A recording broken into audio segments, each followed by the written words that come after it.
When you talk about the greatest football player of all time, names like Tom Brady, Jim Brown, or Lawrence Taylor might come to mind. But if the question is about the greatest wide receiver, the conversation begins and ends with one man, Jerry Rice. His story isn't just about talent, it's a saga of relentless work, unparalleled dedication, and a level of dominance that we may never see again. So, how did a kid from a small town in Mississippi, the son of a bricklayer, become the undisputed GOAT of his position? It all started with hard work. As a teenager, Jerry worked with his father, catching bricks that were tossed up to him on scaffolding. He developed legendary hands not just by running routes, but by building houses brick by brick. This grueling physical labor built a foundation of strength and discipline that would define his entire career. He once said that catching bricks taught him concentration and toughness. If you can catch a brick all day, catching a football is easy. His journey took him to a small, historically black college, Mississippi Valley State University. It wasn't a powerhouse program like Alabama or USC, but that didn't matter.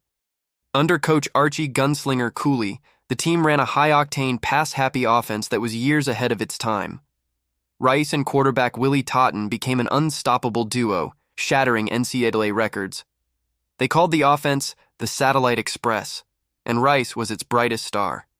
In his senior year alone, he caught 27 touchdown passes, a record that still stands today. Scouts started to notice this kid from the small school who was putting up video game numbers. They saw the speed, the hands, and most importantly, the drive. But even with his incredible college career, some were skeptical. He ran a relatively slow 40-yard dash time at the NFL Combine, around 4.7 seconds. Critics questioned if his small school dominance would translate to the pros. But the legendary coach Bill Walsh of the San Francisco 49ers saw something more. He saw the flawless route running, the incredible work ethic, and the game intelligence that couldn't be measured by a stopwatch. Walsh was so convinced that he traded up in the 1985 NFL Draft to select Jerry Rice with the 16th overall pick. It would turn out to be one of the greatest draft day steals in history. His rookie season had a bumpy start. He was dropping passes and struggling to adjust to the speed of the NFL. Some fans even started to boo him, but Rice didn't panic. He just worked harder. He stayed after practice, catching hundreds of extra passes from a jugs machine. His infamous workout regimen, the hill, became legendary. It was a steep, long hill that he would run up and down for hours, pushing his body to its absolute limit.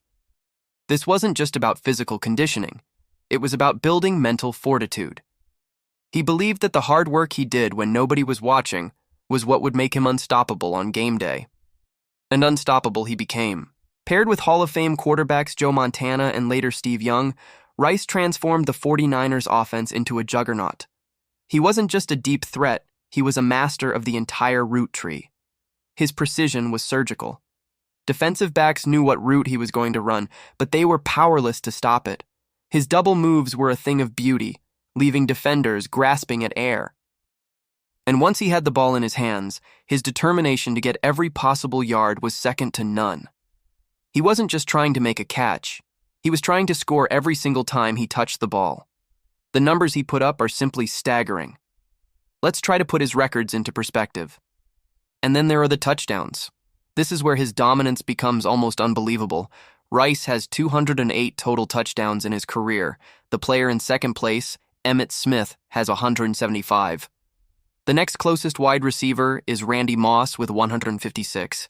That's a difference of 52 touchdowns. Think about that. That's more touchdowns than many Pro Bowl receivers score in their entire careers. Rice didn't just break the records, he obliterated them, rewriting what was thought to be possible at the wide receiver position. He won 3 Super Bowls with the 49ers, and he was the Super Bowl MVP in one of them. He was a 13-time Pro Bowler and a 10-time first-team All-Pro. What's truly remarkable is his longevity. He played for 20 seasons in the NFL, an eternity for any player, let alone a wide receiver who takes constant physical punishment. He played until he was 42 years old, and he was still productive. In 2002, at the age of 40, playing for the Oakland Raiders, he had over 1,200 receiving yards and 7 touchdowns, and he played in another Super Bowl. His dedication to his body and his craft was unparalleled. So, what was his secret? It wasn't just natural talent. Many players have been faster or more physically gifted. Rice's secret was his mind and his will. He had an obsessive desire to be the best. He prepared more meticulously than anyone else. He studied film relentlessly. He practiced with a game day intensity. He never took a play off, not in a game, not in practice, not ever. His teammates would often say that Jerry's practices were harder than the actual games. He set a standard of excellence that elevated everyone around him. Young players would see the greatest receiver of all time working like he was a rookie trying to make the team, and it inspired them to work harder. He wasn't just a great player, he was a great leader, leading by example with his unmatched work ethic. Today, when we watch modern receivers put up incredible numbers, it's important to remember the context.